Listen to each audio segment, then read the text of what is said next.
Assalamualaikum warahmatullahi wabarakatuh. Perkenalkan, nama saya Angelina Zunka, mahasiswa Universitas Muhammadiyah Profesor Dr. Hamka. Di sini saya akan melakukan praktikum uji pernafasan pada tumbuhan berkecambah. Apa saja alat dan bahannya, dan bagaimana cara praktikumnya? Mari kita lakukan.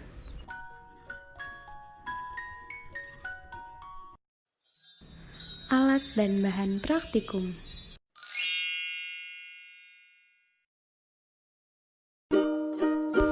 Masukkan sedikit kapur sirih dengan menggunakan kapas secukupnya ke dalam 2 botol respirometer yang berbeda.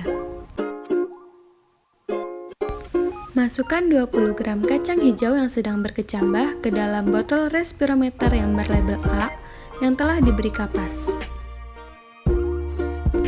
Ulangi langkah kedua dengan cara yang sama ke dalam botol respirometer B yang telah diisi kapas, namun kacang hijau yang berkecambah diisi dengan berat 60 gram.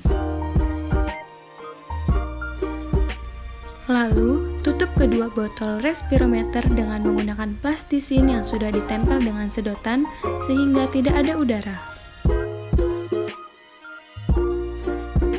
Dalam waktu yang hampir bersamaan, dengan menggunakan pipet tetes, tetesilah ujung pipa pada kedua respirometer dengan air yang diberi pewarna merah. Hasil 1 kali pengamatan dalam waktu 3 menit, botol B melakukan pergerakan air sejauh 0,7 cm dan botol A melakukan pergerakan sejauh 0,5 cm.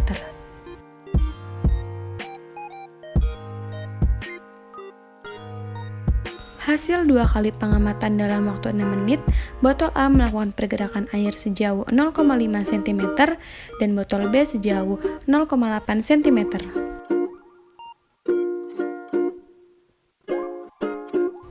Hasil dari 3 kali pengamatan dalam waktu 9 menit, botol A melakukan pergerakan sejauh 0,6 cm dan botol B sejauh 0,9 cm.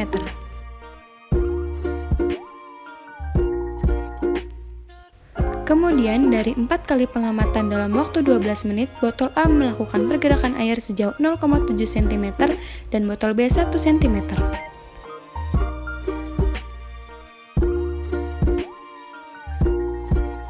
Hasil pengamatan yang terakhir dalam waktu 15 menit, botol A melakukan pergerakan air sejauh 0,7 cm dan botol B 1 cm.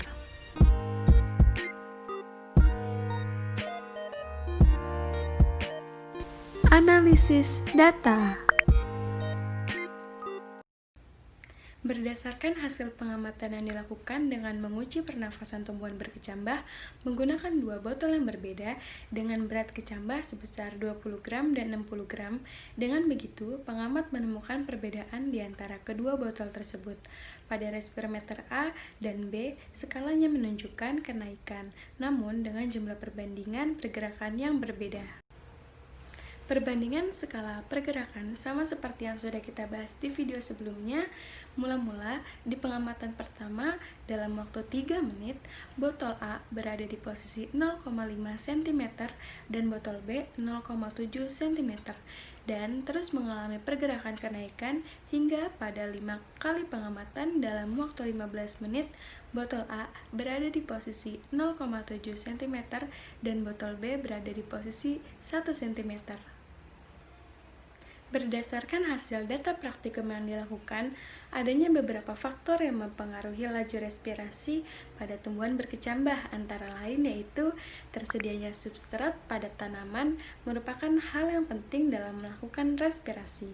Hasil laju respirasi masing-masing kecambah yang digunakan menunjukkan pada botol A 20 gram, yaitu semakin sedikit ketersediaan substrat pada tanaman, maka semakin sedikit laju respirasi yang dihasilkan. Demikian sebaliknya, bila ketersediaan substrat yang tersedia cukup banyak, yaitu pada botol B 60 gram, maka laju respirasi akan cepat meningkat. Selain itu, faktor-faktor yang mempengaruhi laju respirasi pada tumbuhan berkecambah adalah umur atau usia organisme tersebut dan ukuran organisme itu sendiri. Keadaan lingkungan sekitar, cahaya juga mempengaruhi rata-rata pernafasan, kadar CO2 di dalam udara, dan ketersediaan oksigen.